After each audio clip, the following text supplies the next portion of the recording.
পৃথিবীর ম্যাপে দুটো দেশ এমন আছে যারা সুযোগ সুবিধা, লোকেশন, রিসোর্সেস সব দিক থেকে অলমোস্ট এক, কিন্তু তাদের ইকোনমিক কন্ডিশন কমপ্লিটলি আলাদা। একটা দেশ বিরাট পরিমাণে ধনী, তাদের অর্থনীতি একেবারে ফুলে ফেপে উঠেছে, কিন্তু অন্যদিকে আর একটা দেশ দিন দিন গরিবীর অন্ধকারে ডুবে যাচ্ছে। আর এই দুটো দেশ হলো ইয়েমেন এবং ওমান।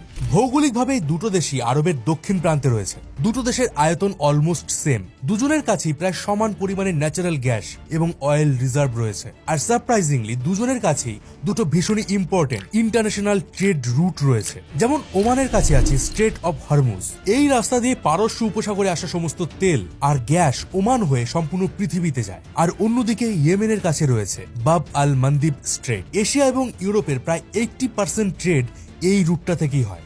এটাই এশিয়া এবং ইউরোপকে কানেক্ট করা সবচেয়ে শর্টকাট রাস্তা। আশা করি বুঝতে পারছেন যে দুটো দেশই স্ট্র্যাটেজিক্যালি ভীষণই ইম্পর্টেন্ট লোকেশনে রয়েছে। আর সবচেয়ে বড় ব্যাপার হলো এই দুটো দেশই হলো আরব কান্ট্রি। এই দুটো দেশেই মুসলিম কমিউনিটির লোকজন বেশি পরিমাণে থাকে, কিন্তু সমস্যা হলো এদের ইকোনমিতে। ইয়েমেন এবং ওমান সব দিক থেকে একেবারে যমজ ভাইয়ের মতো দেখতে, কিন্তু এদের ইকোনমিক কন্ডিশনে আকাশ পাতাল পার্থক্য রয়েছে। একদিকে রয়েছে ওমান, যেটা মিডল ইস্টের fastest growing country. Infrastructure, development, human development সবকিছুতেই ওমান আমেরিকাকে টক্কর দেওয়ার ক্ষমতা রাখে। সেখানে ইয়েমেনের হাল দিন দিন আরো খারাপ হচ্ছে। বর্তমানে ইয়েমেনের মোট পপুলেশনের প্রায় 82% মানুষ দরিদ্র সীমার নিচে বসবাস করে। বিগত প্রায় 60 বছর ধরে এই দেশটার মধ্যে যুদ্ধের আগুন জ্বলছে। এরই মধ্যে প্রায় 1 থেকে 2 লক্ষ মানুষ মারাও গেছে। প্রাণ বাঁচাতে লোকজন এই দেশটা ছেড়ে পালিয়ে যাচ্ছে। কিন্তু আপনি লক্ষ্য করলে দেখতে পাবেন ইয়েমেনের প্রতিবেশী দেশ ওমান, সৌদি আরব, এমনকি দুবাই আরবের সব থেকে ধনী দেশগুলোর মধ্যে একটা। তো এখানে এই প্রশ্নটা আবারও আসে যে প্রতিবেশী দেশ হওয়ার পরেও ইয়েমেন এত গরিব কেন আর ওমান এত ধনী কেন? এর পেছনে কি কোনো গভীর ষড়যন্ত্র লুকিয়ে রয়েছে? তো বন্ধুরা, আমি রয়েছি মিঠুন আপনাদের সাথে। আজকের এই ভিডিওতে আমরা ওমান এবং ইয়েমেনের ইতিহাস নিয়ে আলোচনা করব। ইয়েমেন এবং ওমান দুটো আরব দেশ হলেও এদের ইকোনমি পুরো আলাদা ডিরেকশনে চলছে। বর্তমানে ইয়েমেন শুধুমাত্র ভৌগোলিকভাবেই একটা দেশ, কিন্তু এই জিওগ্রাফিক্যাল বাউন্ডারির ভেতরের গল্পটা একেবারে অন্যরকম। ইয়েমেন অনেকগুলো আলাদা আলাদা গোষ্ঠীতে বিভক্ত হয়ে গেছে, আর এই গ্রুপগুলোই আলাদা আলাদা ভাবে ইয়েমেনকে কন্ট্রোল করছে। আর বিভিন্ন শক্তিশালী দেশগুলো এই গ্রুপগুলোকে সাপোর্ট দিচ্ছে নিজেদের স্বার্থ রক্ষার জন্য। ম্যাপে আপনারা এই যে গ্রিন কালারের এরিয়াটা দেখতে পাচ্ছেন, এটাকে কন্ট্রোল করছে হৌতিজরা। ইয়েমেনে অনেকগুলো বড় বড় শহর এদের কন্ট্রোলে রয়েছে। আর এই হৌতি গ্রুপের সব থেকে বড় সাপোর্টার হলো ইরান। ইয়েমেনের দক্ষিণ দিকে যে সাদা মতো ছোট অংশটা দেখতে পাচ্ছেন, এই অংশটা আল কায়দার কন্ট্রোলে রয়েছে। আর এই যে বড় রেড এবং হাইলাইটেড এরিয়াটা দেখতে পাচ্ছেন, এই জায়গাটা আরো একটা সুন্নি মুসলিম গ্রুপ কন্ট্রোল করছে। আর এদেরকে সাপোর্ট দিচ্ছে ইউনাইটেড আরব এমিরেট সহ অন্যান্য আরব কান্ট্রিগুলো। ইয়েমেনের একদম দক্ষিণ দিকে এই যে হলুদ অংশটা আপনারা দেখতে পাচ্ছেন, এটা কন্ট্রোল করছে সাদার্ন ট্রানজিশনাল কাউন্সিল। আর এদের মোটো হলো ইয়েমেন থেকে বিচ্ছিন্ন হয়ে একটা আলাদা শক্তিশালী দেশ তৈরি করা। এক কথায় বলতে গেলে আজকের দিনে দাঁড়িয়ে ইয়েমেন নামেই একটা দেশ। এই দেশটার মধ্যে কোনো ইউনিটি নেই, আর না আছে কোনো সেন্ট্রাল পাওয়ার। কিন্তু প্রশ্ন হলো ইয়েমেনের এত বেহাল দশা কিভাবে হলো? চলুন এবার সেই ইতিহাস আপনাদেরকে বলি। 1600 শতক পর্যন্ত এই ইয়েমেন এবং ওমান আরবদের কন্ট্রোলে ছিল না। এখানে নন আরবিয়ানরা শাসন করত। 1519 খ্রিস্টাব্দে অটোম্যান এম্পায়ার উত্তর ইয়েমেনের অনেকটা এরিয়া কবজা করে ফেলেছিল। আর প্রথম বিশ্বযুদ্ধ শেষ হওয়া পর্যন্ত প্রায় বহু বছর ধরে এই এরিয়াটা অটোম্যান এম্পায়ারের কন্ট্রোলে ছিল।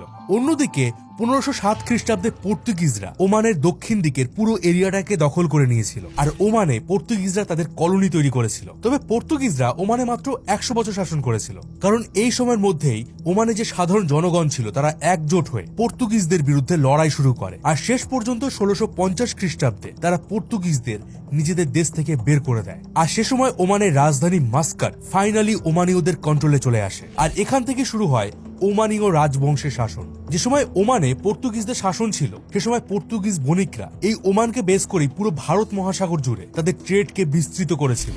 আর এবার সেই ট্রেড নেটওয়ার্কে কাজে লাগায় ওমানীয়রা। সে সময় তারা ভারত, চীন, পূর্ব আফ্রিকার বিভিন্ন দেশের সাথে সরাসরি ট্রেড করত। মাস্কট থেকে শুরু করে আফ্রিকার জানগাওয়ার পর্যন্ত পুরো এরিয়াটাই ওমানিজ এম্পায়ারের অংশ ছিল। এরপর 1872 সালে ওমান এবং ইংরেজদের মধ্যে একটা এগ্রিমেন্ট হয়। এই এগ্রিমেন্ট অনুযায়ী ইংরেজরা ওমান সাম্রাজ্যকে প্রোটেকশন দেবে, আর তার প্রাকৃতিক সম্পদ যেমন তেল এবং গ্যাস এসবের উপর ইংরেজদের অধিকার থাকবে।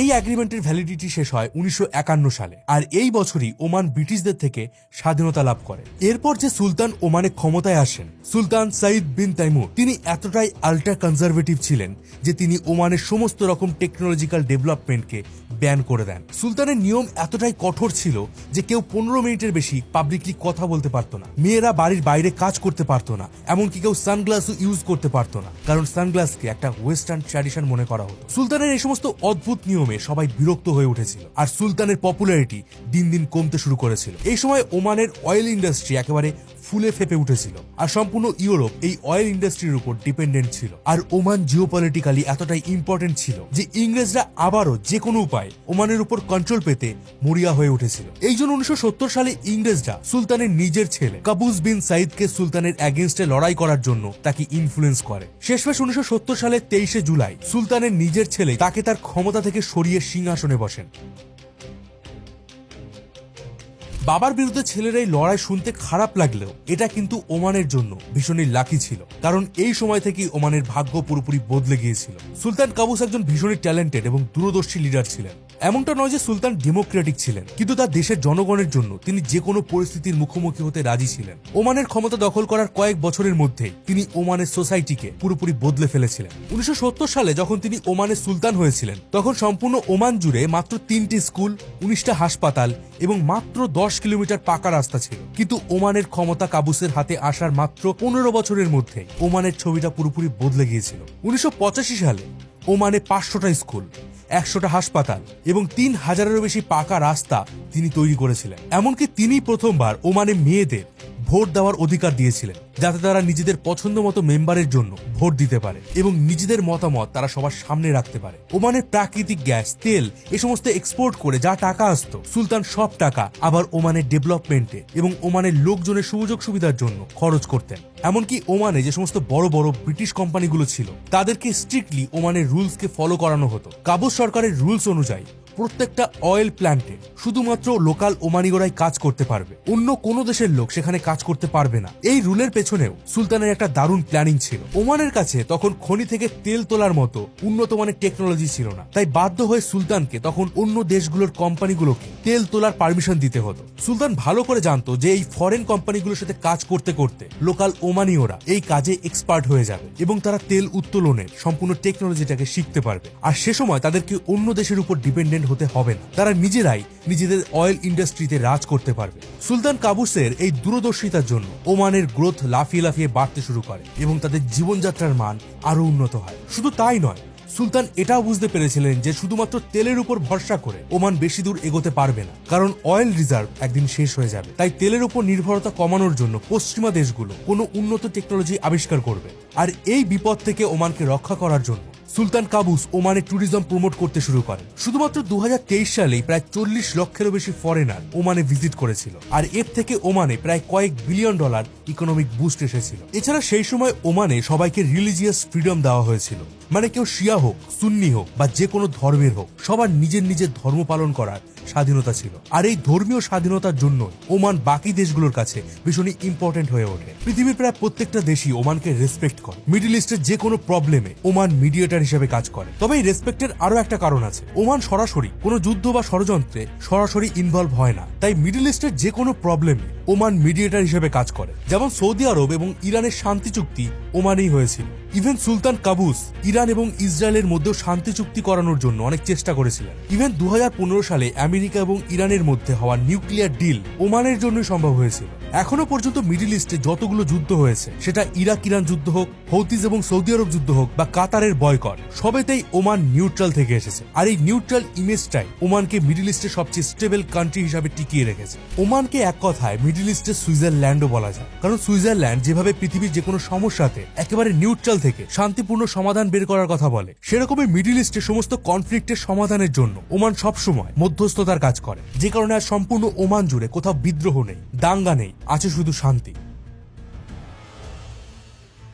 কিন্তু ওমানের ঠিক পাশেই থাকা ইয়েমেনের ছবিটা একেবারেই আলাদা। আপনাদের ভিডিও শুরুর দিকেই বলেছিলাম যে 1600 শতক থেকে প্রথম বিশ্বযুদ্ধ পর্যন্ত প্রায় কয়েকশো বছর ইয়েমেন অটোম্যান এম্পায়ারের কন্ট্রোলে ছিল, আর ইয়েমেনের ইতিহাসে সবচেয়ে বড় প্রভাব ফেলেছিল ইয়েমেনের জিওগ্রাফিক লোকেশন। ইয়েমেনের যে অংশটা অটোম্যানরা কবজা করে রেখেছিল, সেই এরিয়াতে একটা বড় পাহাড়ি এলাকা রয়েছে, আর এই এরিয়া থেকেই জাইদি শিয়া মুভমেন্ট শুরু হয়েছিল। চারিদিকে উঁচু উঁচু পাহাড় থাকার কারণে এখানকার লোকেরা বাইরের দুনিয়া থেকে একেবারে কাট অফ ছিল, তাই ইয়েমেনের শহুরে লোকদের তুলনায় এখানের মানুষেরা বেশি কনজারভেটিভ মাইন্ডেড ছিল। আচ্ছা, এখানে একটা ছোট্ট এক্সাম্পল দিয়ে বোঝাই। সৌদি আরবে কোস্টাল এরিয়াতে যে শহরগুলো রয়েছে যেমন মক্কা, মদিনা, জেরা, এই শহরের লোকেরা সৌদি আরবের কিছুটা ভেতরের দিকে যে শহরগুলো যেমন রিয়াদ, এখানকার লোকেদের থেকে বেশি ওপেন মাইন্ডেড হয়, কারণ এই এলাকাগুলো কোস্টাল এরিয়াতে থাকার কারণে এই জায়গাগুলো ট্রেড রুটের সাথে কানেক্টেড, যার ফলে সারা বিশ্বের বিভিন্ন কালচারের সাথে এই মানুষেরা যুক্ত থাকে। কিন্তু যারা কোস্টাল এরিয়া থেকে কিছুটা ভেতরে থাকে, এক প্রকার একটা নির্দিষ্ট জায়গায় বন্দী থাকে, তাদের সাথে বাকি দুনিয়ার কানেক্টিভিটি একেবারে থাকে না বললেই চলে, তাই এরা ন্যাচারালি অনেক বেশি কনজারভেটিভ মাইন্ডেড হয়। এই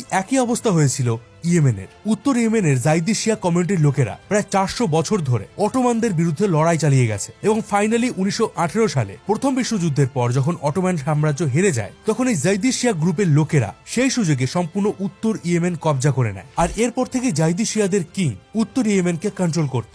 এই এরিয়াটা সে সময় মুতাওয়াক্কিলি কিংডম নামে পরিচিত ছিল, আর পরবর্তীকালে এই গ্রুপটার নাম হয় হুতিস। আর প্রথম বিশ্বযুদ্ধের পর ইয়েমেনের ছবিটা ছিল কিছুটা এইরকম। উত্তরে ছিল জাইদি শিয়া গ্রুপের কন্ট্রোল, আর দক্ষিণে ছিল ইংরেজদের কন্ট্রোল। জাইদি শিয়াদের লিডার ছিল ইমান ইয়াহিয়া। সুলতান ইমান খুব শক্তিশালী আর চালাক ছিলেন, কিন্তু তিনি নিজের ধর্ম ছাড়া অন্য ধর্মের মানুষদের কথা ভাবতেন না। শুধুমাত্র শিয়া ছাড়া উত্তর ইয়েমেনের সুন্নি মুসলিম এবং খ্রিস্টান সহ অন্য যে কোনো ধর্মের মানুষদের উপর তিনি অত্যাচার চালাতেন, আর এর ফলে তার অ্যাগেনস্টে অনেক আন্দোলনও হয়েছিল। 1962 সালে ইয়েমেনে একটা সুন্নি মুসলিম গ্রুপ উত্তর ইয়েমেনের জাইদি কিং এর বিরুদ্ধে যুদ্ধ ঘোষণা করে। এই মিলিটারি গ্রুপের উদ্দেশ্য ছিল সুলতান ইমানকে ক্ষমতা থেকে সরিয়ে এখানে একটা আরব ন্যাশনালিস্ট গভর্নমেন্ট তৈরি করা। কিন্তু এটা কোনো সাধারণ মিলিটারি গ্রুপ ছিল না, একে পেছন থেকে ব্যাকআপ দিচ্ছিল ইজিপ্ট। আর অন্যদিকে জাইদি শিয়া গ্রুপকে সৌদি আরব এবং ইউএই সহ অন্যান্য গালফ কান্ট্রিগুলো সাপোর্ট করছিল। এবার প্রশ্ন হচ্ছে মিলিটারি গ্রুপকে কেন ইজিপ্ট সাপোর্ট করছিল? কারণ ইজিপ্ট চেয়েছিল ইয়েমেনে একটা ইজিপশিয়ান স্টাইলের ন্যাশনালিস্ট গভর্নমেন্ট তৈরি করতে, কিন্তু এটা দেখে সৌদি আরব সহ অন্যান্য আরব কান্ট্রিগুলো রীতিমতো ভয় পেয়ে গিয়েছিল। তারা বুঝতে পেরেছিল যে যদি একবার ইয়েমেনের ন্যাশনালিস্ট সরকার তৈরি হয়, তাহলে ইয়েমেনের রাজবংশের শাসন শেষ হয়ে যাবে, আর আজ না হোক কাল এই ছোঁয়া বাকি আরব কান্ট্রিগুলোতেও লাগবে, আর সেখানে রাজবংশগুলো ধ্বংস হয়ে যাবে। তাই সৌদি আরব সহ বাকি গালফ কান্ট্রিগুলো জাইদি কিংকে একেবারে ঢেলে সাপোর্ট করছিল। আর এখানেই আসে সব থেকে ইন্টারেস্টিং বিষয়, যে সৌদি আরব সবসময় শিয়া মুভমেন্টের বিরোধী থাকে, তারাই সুন্নিদের অ্যাগেনস্টে গিয়ে ইয়েমেনের জাইদি শিয়া কিংকে সাপোর্ট করেছিল, কারণ এখানে সৌদি আরবের নিজের স্বার্থ ছিল। এরপরেই ইয়েমেনের দুটো গ্রুপের মধ্যে একটা ভয়াবহ যুদ্ধ শুরু হয়, আর পরবর্তী প্রায় 8 বছর ধরে এই যুদ্ধ চলে। এই যুদ্ধে প্রায় 1 থেকে 2 লক্ষ মানুষ মারা যায় এবং ফাইনালি 1970 সালে এই যুদ্ধ শেষ হয়। যুদ্ধে ইজিপ্টের সাপোর্টার ন্যাশনালিস্ট গ্রুপ জিতে গিয়েছিল। তারা জাইদি কিং ইমানকে সিংহাসন থেকে সরিয়ে আরব ন্যাশনালিস্ট পার্টি শাসন শুরু করে। কিন্তু উত্তর ইয়েমেনে যখন এই সমস্ত কিছু চলছিল, তখন দক্ষিণ ইয়েমেন, যেটা কিনা ইংরেজদের কন্ট্রোল ছিল, সেখানেও একটা ভয়ানক যুদ্ধ শুরু হয়। ইয়েমেনের একটা রেভলিউশনারি গ্রুপ ইংরেজদের বিরুদ্ধে যুদ্ধ শুরু করেছিল। 1967 সালে তারা ইংরেজদের ইয়েমেন থেকে তাড়িয়ে এই এরিয়াটা নিজেদের কন্ট্রোলে নিয়ে নেয়, আর এই গ্রুপটার নাম ছিল ন্যাশনাল লিবারেশন ফ্রন্ট। ফলে 1970 সাল আস্তে আস্তে ইয়েমেন 2 ভাগে ভাগ হয়ে যায়। নর্দার্ন ইয়েমেন, যেখানে ছিল ইজিপ্ট ব্যাক আরব ন্যাশনালিস্ট পার্টি, আর দক্ষিণে ছিল কমিউনিস্ট আইডিওলজি থেকে ইন্সপায়ার্ড ন্যাশনাল লিবারেশন ফ্রন্টের কন্ট্রোল। এই দক্ষিণে থাকা কমিউনিস্টরা আবার উত্তর ইয়েমেন থেকে আলাদা হয়ে একটা স্বাধীন দেশ বানাতে চেয়েছিল। একে তো ইয়েমেনের হাল খারাপ হয়েই ছিল, তার উপরে এখানে আবার নতুন করে একটা প্রক্সি ওয়ার শুরু হয়, আর এটা ছিল কোল্ড ওয়ারের একদম পিক টাইম। আমেরিকা এই সময় কমিউনিস্টদের বিরুদ্ধে গিয়ে উত্তর ইয়েমেনকে সাপোর্ট করছিল, আর অন্যদিকে সোভিয়েত ইউনিয়ন ইয়েমেনের দক্ষিণে কমিউনিস্ট গ্রুপগুলোকে সাপোর্ট করছিল। এবার একটু আগে আপনাদেরকে বলেছিলাম যে বাকি আরব দেশগুলো জাইদি শিয়া কিংকে সাপোর্ট করছিল, কারণ ইয়েমেনে যাতে রাজতন্ত্র বজায় থাকে। কিন্তু জাইদি কিংকে ইজিপ্ট হারিয়ে দিয়েছিল, ফলে সৌদি আরব এবং বাকি আরব দেশগুলো মোটেই খুশি ছিল না। কিন্তু তাদের এই ভয় আরো বেড়ে যায় যখন দক্ষিণ ইয়েমেনে কমিউনিস্ট শাসন শুরু হয়, কারণ এই কমিউনিস্টরাও রাজতন্ত্রের বিরোধী ছিল। এই জন্য আরব দেশগুলো এবার তাদের দল পাল্টে ফেলে, আরব ন্যাশনালিস্ট পার্টিকে সাপোর্ট করতে শুরু করে, যাদের বিরুদ্ধে তারা একটা সময় জাইদি কিংকে সাপোর্ট করছিল। পরবর্তী প্রায় 8 বছর ধরে এখানে ধীরে ধীরে একটা যুদ্ধের পরিস্থিতি তৈরি হচ্ছিল। কিন্তু 1979 সালে আরব লীগের রিকোয়েস্টে উত্তর এবং দক্ষিণ ইয়েমেনের লিডাররা একটা শান্তি চুক্তি করে, আর এই শান্তি চুক্তি হতে হতে প্রায় 10 বছর কেটে যায়। 1990 সালে নর্থ এবং সাউথ ইয়েমেন একজোট হয়ে একটা নতুন দেশ তৈরি করে, Republic of Yemen. Ali Abdullah Saleh Republic ইয়েমেনের প্রথম প্রেসিডেন্ট হন। আবদুল্লাহ সালেহ 1990 সাল থেকে 2012 সাল পর্যন্ত ইয়েমেনের প্রেসিডেন্ট ছিলেন। কিন্তু আব্দুল্লাহ সালেহ শুধুমাত্র ইয়েমেনের নয়, বরং গোটা আরবের সবচেয়ে কারাপ্টেড প্রেসিডেন্ট ছিলেন। 2012 সালে ইউএনের একটা রিপোর্ট অনুযায়ী আব্দুল্লাহ সালেহ তার 22 বছরের রাষ্ট্রপতি জীবনে ইয়েমেনের অয়েল সাবসিডি প্রোগ্রাম থেকে প্রতি বছর $2 বিলিয়ন করে চুরি করেছে, যার পরিমাণ গিয়ে দাঁড়ায় প্রায় $44 বিলিয়ন। আর সেই টাকায় সে নিজের ফ্যামিলির জন্য পশ্চিমী দেশগুলোতে সম্পত্তি কিনেছিল। একদিকে যেখানে ওমানের সুলতান কাবুস ইউরোপে তেল সাপ্লাই করে সেই সমস্ত টাকা দেশের সাধারণ মানুষের সুযোগ সুবিধার জন্য, দেশের ইনফ্রাস্ট্রাকচার ডেভেলপমেন্টের জন্য খরচ করছিল, সেখানে ইয়েমেনের প্রেসিডেন্ট আব্দুল্লাহ সালেহ যেমন করে পারছিল ইয়েমেনের সম্পত্তি লুটে পুটে খাচ্ছিল আর নিজের এবং তার ফ্যামিলির লোকের পকেট ভরাচ্ছিল। আর শুধুমাত্র কারাপশন না, আব্দুল্লাহ সালেহের শাসনেও বেশ কিছু ভুল ছিল যেগুলো ইয়েমেনের ভবিষ্যৎ রীতিমতো অন্ধকার করে দিয়েছে। যখন সাদ্দাম হোসেন কুয়েতে হামলা করেছিল তখন আব্দুল্লাহ সালেহ সাদ্দাম হোসেনকে পলিটিক্যালি সাপোর্ট করেছিল। সালেহ খুব ভালো করেই জানতো যে গোটা আরব সাদ্দামের অ্যাগেনস্টে ছিল, কিন্তু তা সত্ত্বেও তিনি নিজের ক্ষমতা জাহির করতে সাদ্দামকে সাপোর্ট করার সিদ্ধান্ত নিয়েছিলেন। আর এতে সৌদি আরব এতটাই রেগে গিয়েছিল যে যখন ইরাক যুদ্ধ শেষ হয় তখন সৌদি আরব ইয়েমেনকে যে প্রতি বছর যে $1 বিলিয়ন সাহায্য পাঠাতো সেগুলো বন্ধ করে দেন। এমনকি সৌদি আরবে যে 8 লক্ষ ইয়েমেনি কাজ করত তাদেরকেও সৌদি আরব থেকে বের করে দেওয়া হয়। সৌদি আরবের পরপর এই দুটো অ্যাকশন ইয়েমেনের ইকোনমির জন্য একটা বড় ধাক্কা ছিল। আর এরই মধ্যে 1994 সালে একটা রেভলিউশনারি গ্রুপ সুলতান আলী আব্দুল্লাহ সালেহের বিরুদ্ধে ইয়েমেনে জোরদার আন্দোলন শুরু করে। আর এই গ্রুপের সাথে লড়াইয়ে টিকে থাকার জন্য সালেহ সেই সময় ইয়েমেনে আল কায়দাকে ডেকে আনে। আর সালেহের এই ভুল সিদ্ধান্তের জন্য ইয়েমেনকে অনেক বড় একটা মূল্য চোকাতে হয়েছিল। ইয়েমেনে অনেকগুলো আলাদা আলাদা গ্রুপ ক্ষমতা দখল করার জন্য নিজেদের মধ্যে লড়াই করছিল। সাউথে কমিউনিস্ট, মাঝখানে আল কায়দা, নর্থে ছিল আরব ন্যাশনালিস্ট আর জাইদি শিয়ারা। এই পরিস্থিতিতে সালেহের বিরুদ্ধে আন্দোলন আরো জোরদার হয়। সরকারের বিরুদ্ধে সাধারণ মানুষের মধ্যে যে রাগ এবং ক্ষোভ ছিল সেই আগুনে গোটা ইয়েমেন জ্বলে পুড়ে ছাই হয়ে যাচ্ছিল। পরিস্থিতি এতটাই খারাপ হয়ে যায় যে 2011 সালে সালেহকে ক্ষমতা থেকে সরিয়ে দেওয়া হয়। কিন্তু সুলতান ক্ষমতা থেকে সরলেও ইয়েমেনের অবস্থার কিন্তু কোনো পরিবর্তন হয়নি, কারণ এখন সবগুলো দলই ইয়েমেনের কন্ট্রোল নিজেদের হাতের মুঠোয় নেওয়ার চেষ্টা করছিল। নর্দার্ন ইয়েমেনের জাইদি শিয়ারা এই সময় ইরানের সাপোর্ট নিয়ে ভীষণ পাওয়ারফুল হয়ে ওঠে আর তাদের নতুন নাম হয় হুতিস। হুতিসরা একদিকে সালেহ গভর্নমেন্ট এবং একদিকে আল কায়দা আর একদিকে সাউথে সুন্নি গ্রুপের সাথে যুদ্ধ করছিল। এই যুদ্ধের ক্লাইম্যাক্স আসে 2014 সালে যখন হুতিসরা সালেহর বাহিনীকে ধরাশায়ী করে দেয় আর ইয়েমেনের ক্যাপিটাল সানা দখল করে। তারা ইয়েমেনের অনেকটা এরিয়া নিজেদের দখলে নিয়ে নেয়। কিন্তু 2011 সালে ইয়েমেনে যে ভয়ঙ্কর গৃহযুদ্ধ শুরু হয়েছিল সেটা এখনো পর্যন্ত বন্ধ হয়নি। আপনি যদি এই যুদ্ধের ব্যাপারে একটা ডেডিকেটেড ভিডিও দেখতে চান তাহলে কমেন্ট করে অবশ্যই জানাবেন। এই মুহূর্তে ইয়েমেন পৃথিবীর সব শক্তিশালী দেশগুলোর ক্ষমতা প্রমাণ করার জায়গা হয়ে উঠেছে।